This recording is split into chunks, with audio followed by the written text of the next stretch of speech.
Hi, my name is Javier Bardem, and I feel scared about being Conan O'Brien's friend. You should be scared, I know. Javier. You should be scared.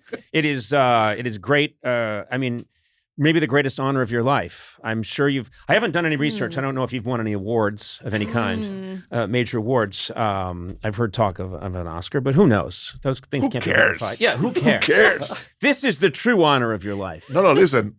Everything has led me to come here today. I worked hard for years, for ages, to be in front of you, man, because I love you. Yeah. You know, it was great. This man, you would come on the late night show many times over the years. You came on several times, and you were always so funny because you just spoke from the heart. And it was so fantastic because you would look at me and you go, "Hey, man, your hair, you look like a fool." And the whole crowd would go crazy because they were like, "Yes, Javier, get him. He was like, "What is this? What are you doing, man? What are you doing?" It was fantastic. I would laugh so hard that on the way to the podcast studio today, thinking about seeing Javier again, I was laughing, thinking about it. Well, that's good. Yeah. The only thing that I will ask for in any promotion is I want to go and see Conan O'Brien. That's the only thing. That's so the must. nice. That is so nice. Here I am today. I'm so glad. I'm so honored. Your dream has come true, and congratulations. Thank you so much. I know this. I hope it's really up there as I imagine. Well, this is a problem now. I used to have this problem with women. They would imagine that, the word was out that I was a great lover. Oh. When did that get out? Yeah. Well, I kept putting it out there. Okay, I figured. And then, of course, there was always disappointment and crying. Oh. I was crying often. But you're here now. It is so great to have you here. And we have to get a few things out of the way because we have some major insane fans in the room. My friend here, Matt, and I'm going to bring this up right now, is obsessed with James Bond movies. All right. And I agree with him. He maintains, and I will back him up on this, we both believe that you may be, if not the best, one of the greatest. I don't think there's even a question, frankly. Best Bond villain. Yeah. Oh, wow. Best Bond villain, and your performance in Skyfall was so freaking insanely good.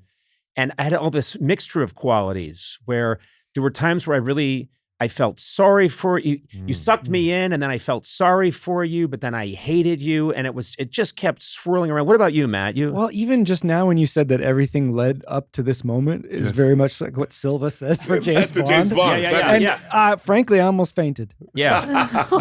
But because Conan is the most similar thing to James Bond.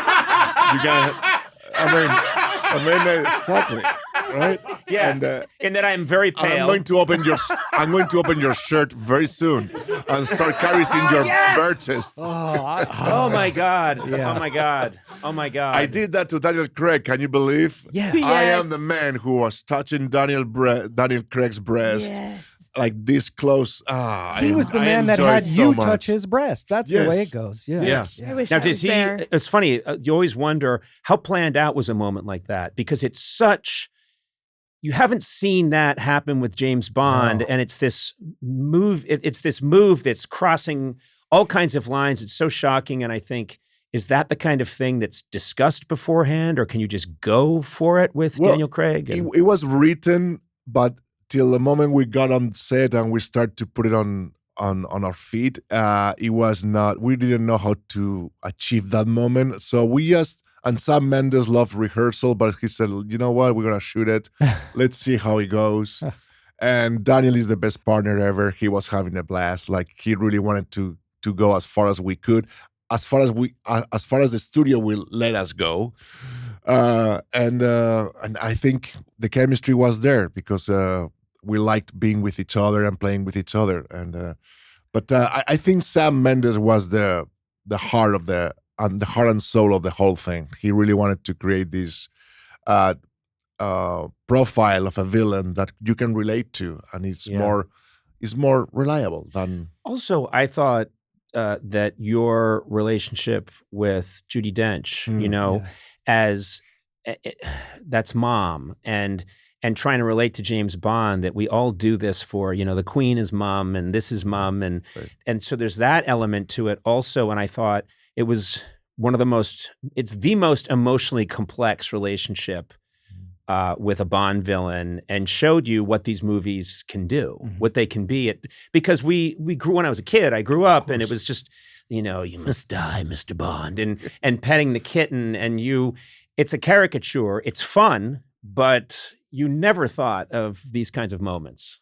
Yeah, absolutely. And that little walk you do from your monologue intro, is it true that they built that set basically the length of your walk so you could time that out? When I got there, the set was built, so that's not a lie. That's a lie. Okay, I have to walk. I just want you to know I'm a huge liar. Okay. That's why you are in this program, in this podcast. Every day he says, Conan, I really admire you. You're so funny, and you're good looking too. Why aren't you in film? He says that all the time. Yeah. No, the thing is, it's true that I never rehearsed on the set, but once I was there and I saw how far Daniel Craig was sitting down on a chair, it's like, man, how am I going to do this? And I'm going to tell you, we did it like 7 times and he was not there. So Sam and I, we look at each other and we said, we haven't done it. And he said, you know what? Let's play the scene. And at the end, if there's some time, we'll go back to it. We play most of the scene, most of my side of the scene. And then in the last 20 minutes, he said, are you ready? I think we can make one of those more. Yeah, let's do it. He put the camera and I did it. And that's the one it's in the movie. Because my body was more relaxed. Yes. It was more at ease. Yeah. When the first thing in the morning to do that for me was a little bit of a shock. Oh wow! And it's funny because Daniel, the camera was on his shoulder, and he was like rooting for me because he was seeing me how I was coming to the end mark, and I was making it happen. Yeah. And he was like, yes, yes, yes. And at times you're taking these little baby steps to make it time out, but it works for the character. This kind of like almost a little boot scoot and boogie. Yeah. Now you can see it sometimes if you look really closely, Daniel Craig starts to high five you. He puts up a little finish line. Yeah, and they had to cut around it, and that got a little awkward. And not to just totally fan geek out, but in addition to that movie, one of my I'm idolize the Coen Brothers, and then I think my favorite of all their movies, if they said, okay, you get to pick one, I would say No Country for Old Men. And as great as that cast was, I know you came on the show to promote it and had the nerve to show a clip of Anton Chigurh, and then minutes after showing that clip, turned to me and told me that my hair looked stupid. And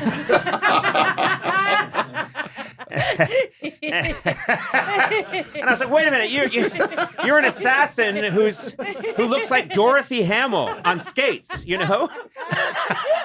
But it was such an amazing moment for me because I still had the more ridiculous hair than Anton Chigurh. Exactly.